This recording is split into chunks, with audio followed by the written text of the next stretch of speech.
قتل حسین اصل میں مرگ یزید ہے، اسلام زندہ ہوتا ہے ہر کربلا کے بعد۔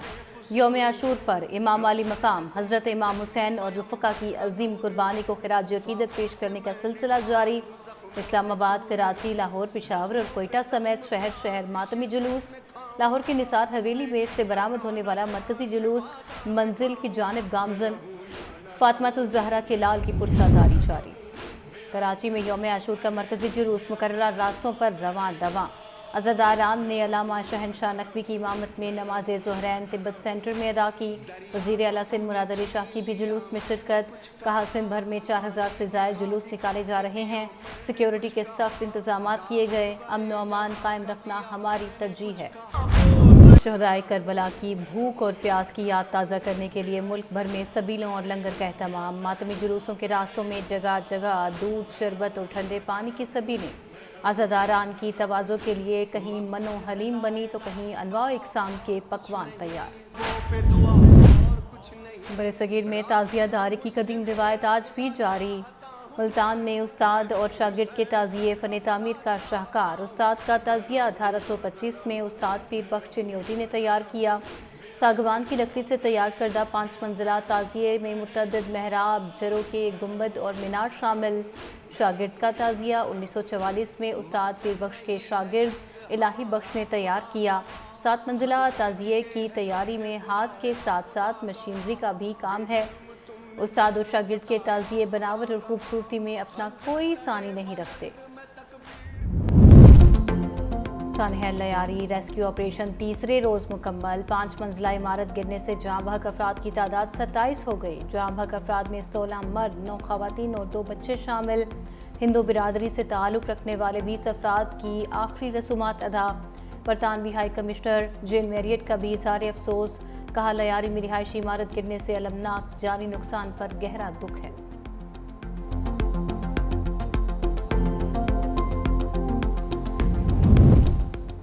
مودی سرکار آپریشن سندور کی مانگ اجڑنے کا اعتراف کرنے پر مجبور۔ معرکہ حق میں رافیل طیاروں، S-400 دفاعی نظام کی تباہی اور سینکڑوں فوجیوں کی ہلاکت تسلیم کر لی۔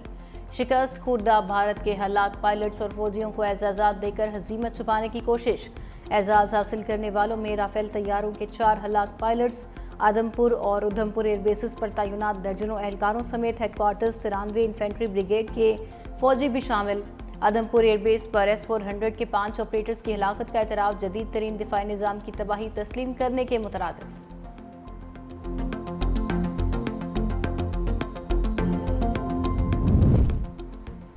پاکستان نے اپنے بلبوتے پر بھارت کو بری طرح شکست دی، دشمن کے تمام دعوے مٹی میں ملا دیے۔ وزیر دفاع خواجہ آصف نے کہا، پاکستان نے بھارت کے خلاف جنگ اپنے عزم اور بہادری سے لڑی، ہمیں ترکیہ اور چین کی سفارتی حمایت حاصل تھی۔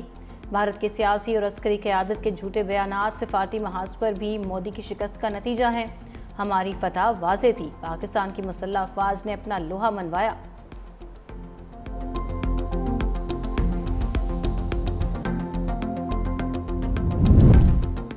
بھارت کی سچ چھپانے کی ایک اور بھونڈی کوشش۔ عالمی خبر رساں ایجنسی رائٹرز کے آفیشیل ایکس اکاؤنٹ تک رسائی بلاک کر دی۔ بھارتی شہری رائٹر تک رسائی نہ ہونے سے پریشان۔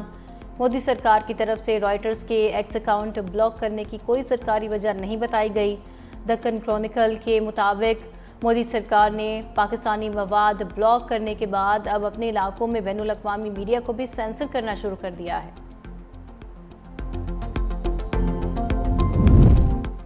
مودی حکومت سکھوں کے خلاف بین الاقوامی سطح پر ریاستی دہشت گردی میں مصروف۔ بین الاقوامی جریدے دی گارڈین نے مودی سرکار کی ریاستی دہشت گردی کو بے نقاب کر دیا۔ برمنگھم میں سکھ رہنما اوتار سنگھ کھنڈا کی مشکوک موت پر سوالات اٹھا دیے۔ اوتار سنگھ کو بھارتی ایجنسیوں سے خطرات کے باعث برطانیہ میں سیاسی پناہ ملی تھی۔ برطانوی اخبار کے مطابق بھارت سکھ تحریک کو دبانے کے لیے ٹارگٹ کلنگ، اعصابی زہر اور کیمیکل ہتھیاروں کا استعمال کر رہا ہے۔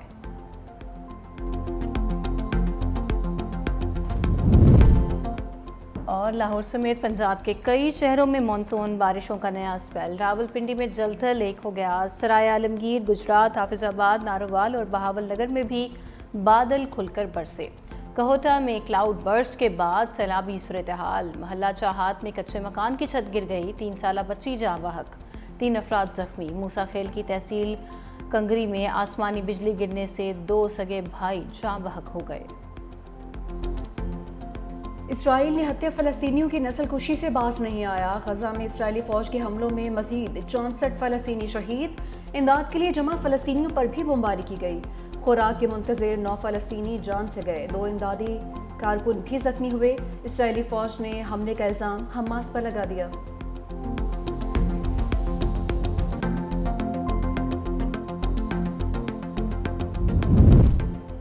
روس یوکرین جنگ میں شدت، یوکرین کا روس کی ایک اور ایئر بیس پر حملہ، علاقے میں گائیڈڈ بموں کا ذخیرہ تباہ کرنے کا بھی دعویٰ۔ یوکرینی وزارت دفاع کے مطابق ایئر بیس پر کھڑے طیاروں کو بھی نقصان پہنچا۔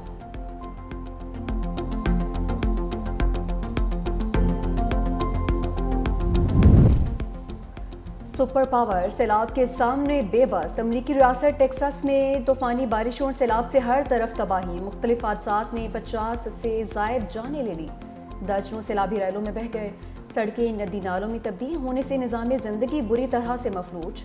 سیلاب سے سب سے زیادہ سین اینسلو شہر متاثر ہوا ہے۔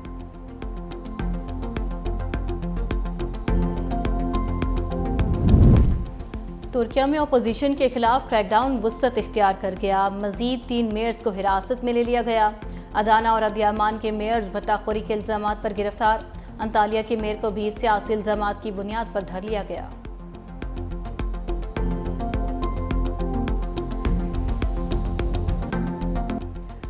اسکواڈرن لیڈر ایم عالم کا نام آج بھی دشمن کے لیے دہشت کی علامت ہے۔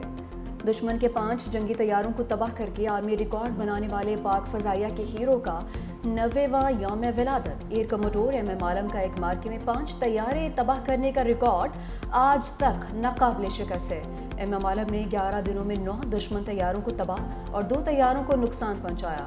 ایم عالم کو 1965 کی جنگ میں شاندار کارکردگی پر 2 بار ستارہ جدت سے برطانوی ہائی کمشنر جین میریٹ کا کراچی میں عمارت گرنے کے واقعے پر اظہار افسوس، کہا لیاری میں رہائشی عمارت گرنے سے المناک جانی نقصان پر گہرا دکھ ہے۔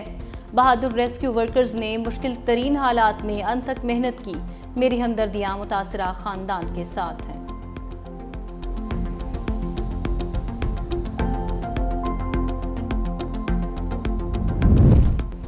گلگت بلتستان میں شدید گرمی کی لہر، چلاس میں 28، بونجی میں 55 سالہ ریکارڈ ٹوٹ گیا۔ چلاس میں گزشتہ روز درجہ حرارت 48.5 تک جا پہنچا۔ بونجی میں پارہ 46.1 ڈگری کو چھو گیا۔ درجہ حرارت میں غیر معمولی اضافے کے بعد گلیشیئرز پگھلنے اور جھیلیں پھٹنے سے گلگت بلتستان اور خیبر پختونخوا میں سیلاب کا خدشہ، محکمہ موسمیات نے خبردار کر دیا۔